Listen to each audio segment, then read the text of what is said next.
Bersama saya Eva Istanti Raharjo Jolali. Yuk, klik like, subscribe, comment, and share ke semua media sosial yang kalian punya agar channel ini semakin berkembang dan bermanfaat bagi banyak orang untuk ilmu yang bermanfaat lebih banyak lagi.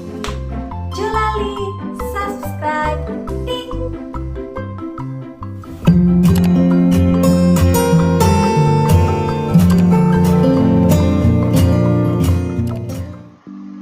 Oke anak-anak, sebelum memulai pembelajaran pada hari ini, mari kita awali dengan berdoa.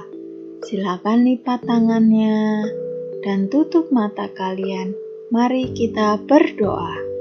Tuhan Yesus, terima kasih atas berkat-Mu. Hari ini kami akan belajar ya Tuhan. Tuhan Yesus berikan kami kepintaran, akal budi, kecerdasan, sehingga kami dapat belajar dengan baik dan lancar. Lindungi kami dan beri Roh Kudus-Mu menuntun kami.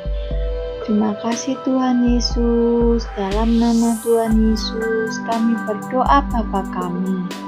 Bapa kami yang ada di surga, dikuduskanlah nama-Mu, datanglah kerajaan-Mu, jadilah kehendak-Mu di bumi seperti di surga. Berikanlah kami pada hari ini makanan kami yang secukupnya, dan ampunilah kami akan kesalahan kami, seperti kami juga mengampuni orang yang bersalah kepada kami. Dan janganlah membawa kami ke dalam pencobaan, tetapi lepaskanlah kami daripada yang jahat, karena Engkaulah yang empunya kerajaan dan kuasa dan kemuliaan sampai selama-lamanya. Amin. Shalom. Hai anak-anak, apa kabarnya? Semoga kalian tetap baik-baik saja ya. Jangan lupa tetap cuci tangan, pakai masker, dan jaga jarak. Ya anak-anak, salam hebat, siswa hebat, guru hebat, semuanya hebat. Oke, pembelajaran kemarin ya masih dampak dosa. Kalian masih ingat ya kemarin ya ceritanya tentang siapa yang membunuh ya? Kain dan Habil. Sekarang kita akan mendalami dampak dosa yang begitu luar biasa yang kita rasakan sampai saat ini. Adalah yang paling mengerikan ya menurut Bu Guru ya, adalah maut, kematian. Ibu ajak kalian mengamati gambar. Bu, emangnya sekarang sudah mau Paskah ya? Paskahnya sudah lewat ya. Setelah ini kita akan memperingati Natal. Tapi di sini Ibu mau ajak kalian mengamati hal-hal apa yang terjadi ketika semua apa yang direncanakan Tuhan ya, ternyata manusia merusak segalanya.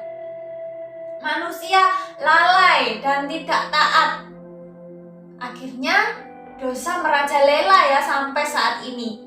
Anak-anak Tuhan, meskipun dosa ada di samping kita, di dalam kehidupan kita, tetapi kita anak-anak Tuhan harus senantiasa membentengi ya diri kita dari hal-hal yang tidak baik tersebut. Karena hubungan kita rusak ya karena ulah kita sendiri, ulah manusia. Maka dari itu Tuhan turut campur tangan untuk memperbaiki hubungan yang sudah dirusak manusia itu sendiri. Berarti Tuhan Yesus baik ya. 1000 baik, 1 juta baik, semua ya sangat baik. Kalian lihat ini. Ada seorang anak, ini ya, gambar yang di tengah ini ya. Ada seorang anak memikul batu atau yang dilambangkan dengan dosa ya. Ini dosanya sangat berat. Kamu memikul batu 50 kilo, kuat nggak? Ya, sangat berat. Bahkan harus diangkut truk ya. Nah, tapi ini Tuhan Yesus lagi yang memikirkan caranya bagaimana agar hubungan yang sudah dirusak manusia itu menjadi baik lagi. Karena dosa tadi kita tidak bisa mencapai Tuhan, kembali bersama Tuhan. Tetapi di sini Tuhan mau berkorban untuk menanggung tadi dosa kita yang sangat banyak, dosa kita yang sangat berat ditanggung. Bu, caranya seperti apa? Loh ini ya. Mulai kalian masih ingat pastinya ya, Tuhan disiksa begitu sangat menyakitkan, disesah ya, dimahkotai duri, ditombak lah, ya dipukul lah, macam-macam ya. Lalu Tuhan memikul salib sampai segitunya ya, sampai sudah tidak kuat lagi, sampai dibantu ya Simon dari Kirene. Lalu dia masih aja dianiaya ya, tangannya dipakula, kakinya dipakula, masih perutnya ditombak dan lain sebagainya. Itu karena siapa? Itu karena kita, karena manusia. Sudah apa tadi, tidak memikirkan dampaknya kalau berbuat dosa, makan buah terlarang. Kenapa? Padahal Tuhan sudah menyediakan tempat yang sangat indah bagi kita. Nah, tapi tidak menutup itu semua. Karya Tuhan yang sangat luar biasa ini ya, di dalam kehidupan manusia. Nanti ya kita akan lanjut di bahasan Tuhan mengasihi dunia ya, ketiga. Ibu makanya ajak kalian, cara Tuhan itu begitu ya, agar manusia selamat. Seandainya, nih coba ini pertanyaan ya di dalam hati kalian ya, seandainya saja Tuhan gak mau tahu, sekarang biar Adam berbuat dosa, sudah dampaknya silakan menderita. Mungkin manusia, begitu juga Bu Guru, akan menerima hukuman yang sangat berat.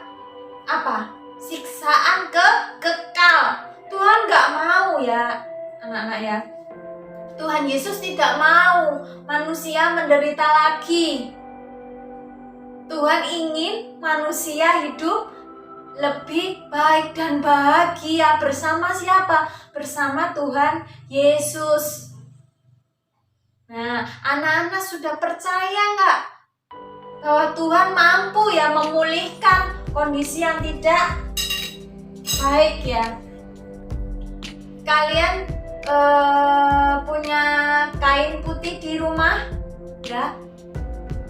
Kain putih, kalian bayangkan ya sekarang kain putih, kain warna putih. Terus kalian mengisi tinta spidol ini. Lalu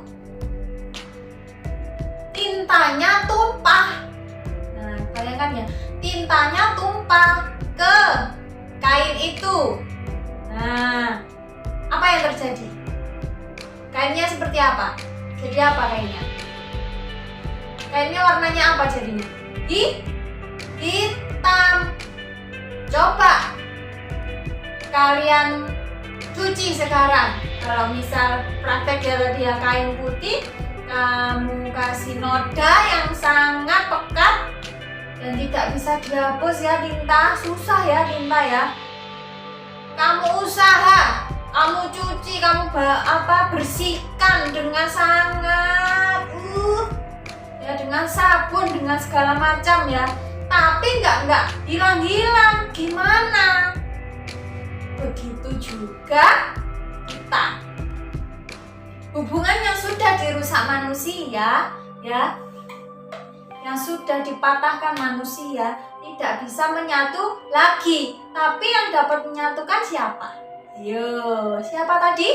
Tuhan Yesus. Tuhan Yesus yang mampu untuk menyatukan lagi, ya, memurnikan lagi hubungan kita yang sudah rusak, hubungan kita dengan Tuhan yang sudah rusak. Wah, dampaknya sampai segitu ya kita berbuat dosa. Pikir-pikir ya, kalau mau berbuat dosa ini apa yang nanti aku akan dapat. Ngomong gak baik di media sosial, ada hukumannya, ada undang-undangnya. Kalian mencuri, ada undang-undangnya. Kalian membunuh, ada undang-undangnya. Ada hukuman. Kalian masuk penjara nanti. Ya, kalau tidak pikir-pikir, aku berbuat dosa ini, apa ya hukumannya ya? Wah, gak mau ya. Guru juga gak mau tuh masuk penjara. Emang enak masuk penjara? Gak ada yang enak ya. Nah, anak-anak, maka kalian lebih baik jadi contoh, jadi berkat.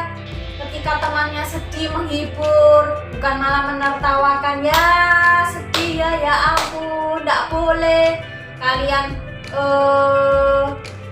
misalnya ada teman kalian lapar, beri makan dulu, kan? Luar biasa bukan? Nah, seperti itu ya anak-anak. Kita bisa melakukan hal baik daripada memilih untuk berbuat dosa. Oke ya, demikian penjelasan materi hari ini. Kita akan beraktivitas selanjutnya. Silakan kalian kerjakan dengan baik tugas-tugas dari guru kalian. Oke ya, simak apa yang menjadi tugas, disimak baik-baik. Oke, sampai jumpa. Shalom. Salam hebat, guru hebat, anak hebat, luar biasa. Shalom anak-anak, kembali ke dalam aktivitasku. Pelajaran 2 ya, masih di dalam dampak dosa. Tetapi Ibu tekankan bacaan Alkitab kita terambil di dalam Kejadian 4. Aktivitas saat ini adalah menyimak dan mendengarkan penjelasan singkat. Ya, dosa adalah tindakan manusia yang melanggar perintah Tuhan, firman Allah. Dosa hanya bisa diampuni satu-satunya oleh Tuhan saja. Segala tindakan yang negatif melanggar ya, itu sudah dinamakan dosa. Jadi kalian pasti bisa membedakan ya perbuatan negatif dan perbuatan positif. Termasuk yang dilakukan Adam dan Hawa, Kain dan Habil. Itu salah satu contoh yang jelas-jelas ya. Mereka berdosa dan bertindak tidak sesuai dengan firman Tuhan. Apa saja dampaknya? Banyak hal ya yang sudah Ibu jelaskan di materi. Setiap orang yang melakukan dosa akan dikejar-kejar rasa bersalah, ya enggak? Ya pasti kalian tidak tenang, cemas, tidak nyaman dan tidak damai. Maka dari itu dampak dosa yang lebih menakutkan lagi yaitu penghukuman kekal. Apabila kita tidak percaya kepada Tuhan Yesus, bagaimana Ibu? Nah, di sini Tuhan Yesus adalah jalan keselamatan. Dan Yesuslah yang akan mengajarkan bahwa dosa itu menghancurkan dan memisahkan hubungan manusia dengan Tuhan. Tetapi Tuhan inginkan kita untuk bersatu lagi dengan Tuhan, yaitu melewati Tuhan Yesus yang mampu untuk memulihkan keadaan kita yang sangat-sangat hina ini, sehingga kita boleh dilayakkan untuk menghadap dan bersatu bersama Tuhan kembali. Oke ya, anak-anak, kalian sudah paham ya? Ternyata nenek moyang kita juga sudah berdosa, bukan? Nah, di sini Kain dan Habil ya yang bertindak semena-mena ya. Mungkin dulu tidak ada hukuman penjara ya, tetapi Tuhan juga memberikan hukuman yang berat untuk Kain. Kain harus hidup mengembara dan menanggung semua dosa-dosanya dan dampak dan akibatnya. Ibu bacakan ya di dalam 1 Yohanes 1 ayat 7 sampai 9. Demikian bunyinya. Tetapi jika kita hidup di dalam terang, sama seperti Dia ada di dalam terang, maka kita beroleh persekutuan seorang dengan lain. Dan darah Yesus, anaknya itu, menyucikan kita daripada segala dosa. Jika kita berkata bahwa kita tidak berdosa, maka kita menipu diri kita sendiri. Dan kebenaran tidak ada di dalam kita. Jika kita mengaku dosa kita, maka Ia adalah setia dan adil, sehingga Ia mengampuni segala dosa kita dan menyucikan kita dari segala kejahatan. Begitu juga dengan ibu ya, tidak ada manusia di dunia yang tidak berbuat dosa. Tetapi kita ketika melakukan berdosa, ketika itu Bu Guru juga akan menyadari dan memohon ampun kepada Tuhan. Karena kita hidup di dunia yang fana ya, tidak seperti kita hidup di surga. Mungkin tidak ada lagi dosa yang banyak ya. Kehidupan kita damai sejahtera bersama Tuhan di surga. Nah, anak-anak, itulah uraian singkat ya. Semoga kalian dapat menyelami apa yang diinginkan Tuhan. Jangan pernah menyia-nyiakan jalan yang sudah diberikan Tuhan. Oke anak-anak, lanjut ya. Oke, silakan mengerjakan ya, menghayati hidup terhindar dari dosa. Jawab pertanyaan-pertanyaan berikut ini. Apakah kamu pernah terdorong rasa amarah, balas dendam menurut kamu? Hal apa saja yang kamu lakukan agar tidak berbuat dosa? Amarah atau dendam? Ya. Apa saja yang mendorong kamu melakukan amarah dan atau balas dendam? 2. Seberapa sering kamu mengakui kesalahan dan dosa-dosamu? Nanti Ibu ingin tahu ya, kalian menyebutkan dosa-dosa apa saja yang kamu sering lakukan. Oke, jujur loh ya di sini ya. 3. Buatlah sebuah dosa yang menyatakan pengakuan dosamu. Oke, ada di penjelasan berikutnya. Nah, silakan ya, tulis dosa-dosa. Apa yang pernah kamu lakukan selama ini? Bu, kalau dosaku banyak, enggak apa-apa, tulis dengan jujur. Disinilah kita mau merefleksi apa yang kita sudah lakukan. Ya, bab ini sangat penting. Agar kalian memahami dan mengakui dan mau untuk meminta ampun kepada Tuhan. Jangan sekali-sekali sungkan ya minta ampun sama Tuhan. Pasti Tuhan akan mengampuni dosa-dosa kita. Tapi jangan terus berbuat dosa ya. Hindari dong, katanya kalian anak Tuhan kan? Oke, Ibu nanti akan baca setiap pengakuan dosa yang kalian tuliskan. Lalu, buatlah sebuah doa pengampunan dosa yang berisi pengakuan dosamu dan penyesalanmu. Silakan di waktu di mana kita praktik berdoa ini memohon dengan kesungguhan ya. Oke anak-anak, silakan beraktivitas. Terima kasih, tetap semangat ya. Tuhan memberkati. Pembelajaran telah usai. Anak-anak, mari kita akhiri pembelajaran hari ini dengan berdoa. Oke, lipat tangannya dan tutup mata kalian. Mari kita berdoa. Tuhan Yesus, terima kasih karena telah melindungi kami dari awal pelajaran sampai akhir pelajaran pada hari ini. Kami akan beraktivitas kembali. Lindungi kami ya Tuhan, agar kami bisa melakukan hidup kami dengan penuh bermanfaat. Berkati juga orang tua kami yang sedang bekerja, dan berkatilah seluruh anggota keluarga kami. Terima kasih Tuhan Yesus atas penyertaan-Mu. Hanya di dalam nama Tuhan Yesus Kristus. Haleluya. Amin.